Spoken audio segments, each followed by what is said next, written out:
Richard Harris was born on October 1, 1930, in Limerick, Ireland, to Yvonne and Mildred Harris. His father, Yvonne, worked as a mechanical engineer, and his mother, Mildred, was a homemaker. Growing up in a working-class family, Harris experienced the challenges of post-war Ireland. He was particularly close to his older brother, Frank, who later became a prominent figure in Irish politics. Despite his family's modest means, Harris's early years were filled with a deep passion for music and theatre, which would later influence his career. He attended Crescent College, Limerick, where he developed an interest in drama and acting. However, his time at school was marked by an awkward adolescence. Harris was not particularly good in academics and struggled with his confidence. His love for acting, however, became an outlet for his creativity, and he began to focus on performing arts during his teenage years. The journey to acting. Harris made his stage debut at the age of 18, when he performed in a local theatre production in Limerick.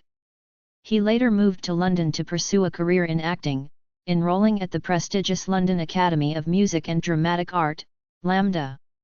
Upon graduation, Harris found his way into the London theatre scene and began to garner attention for his powerful and emotive performances. His early years in London were marked by constant struggle, with limited acting opportunities. However, his tenacity and talent soon paid off.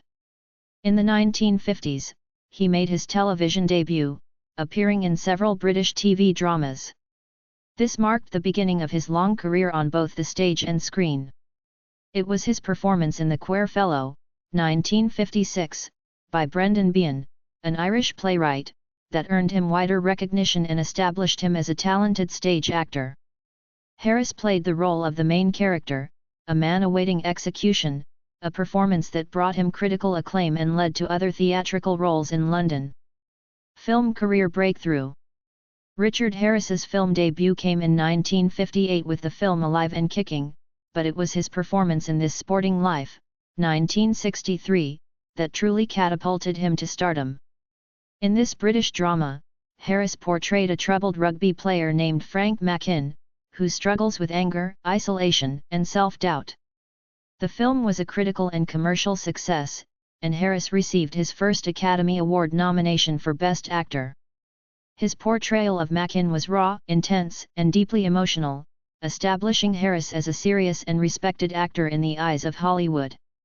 Following the success of This Sporting Life, Harris became a popular figure in both British and American films. His roles varied across genres, from dramas to action films, but he often portrayed characters who were marked by their inner conflict and vulnerability. Harris's towering presence and distinctive voice became his trademarks, earning him a reputation as a versatile and dynamic actor. In 1968, Harris starred in The Heroes of Telemark, a World War II action film based on the true story of Norwegian resistance fighters who sabotaged Nazi efforts to build an atomic bomb. This film allowed Harris to demonstrate his physicality and action skills, expanding his repertoire of roles. The 1970s and personal struggles.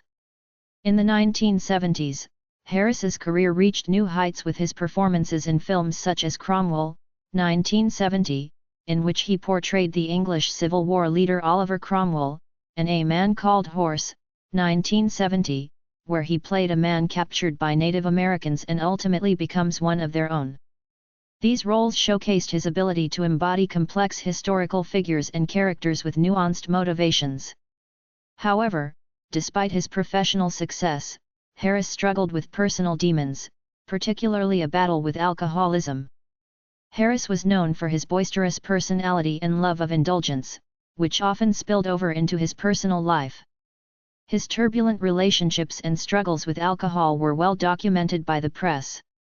In interviews, Harris openly admitted to his flaws and the difficulty of balancing fame with personal issues, but he was always determined to push forward with his career. During this period, Harris was also known for his close friendship with other legendary actors, including Richard Burton and Peter O'Toole, with whom he shared a love of partying and revelry. Later career and iconic roles. Despite the challenges he faced in his personal life, Harris's career continued to flourish in the 1980s and 1990s.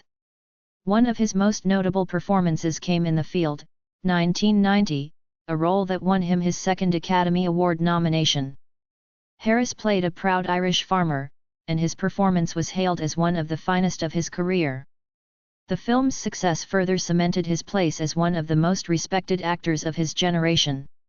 In the late 1990s, Harris reinvented himself once again with two iconic roles. In 1995, he portrayed the infamous and charismatic Dumbledore in the film adaptation of Harry Potter and the Philosopher's Stone. His portrayal of the wise, kind, and slightly eccentric wizard was beloved by fans of the books and helped introduce Harris to a new generation of moviegoers. Unfortunately, Harris's time as Dumbledore was cut short due to his declining health. He passed away in 2002 from Hodgkin's disease, shortly after completing his work on the second Harry Potter film, Harry Potter and the Chamber of Secrets. The role was recast with Michael Gambon, but Harris's portrayal remains an iconic part of the series. Harris also appeared in Gladiator, 2000, playing the role of Marcus Aurelius, the aging Roman emperor who serves as the mentor to Maximus, played by Russell Crowe. His performance added emotional depth to the epic, and the film went on to win several Academy Awards. Legacy and impact. Richard Harris left behind a legacy of powerful performances, with a career spanning over 5 decades. He was an actor whose versatility allowed him to take on roles across a wide range of genres, from historical epics to fantasy films. Harris's contributions to the arts were recognized by numerous awards, including 2 Academy Award nominations and a Golden Globe Award for his role in The Field. His legacy also extends beyond his acting, as he was an advocate for the arts and an inspiration to many aspiring actors. Harris's openness about his personal struggles, as well as his determination to continue working through difficult times, made him a figure of resilience and strength in the industry. Thank you for watching. Please subscribe our channel.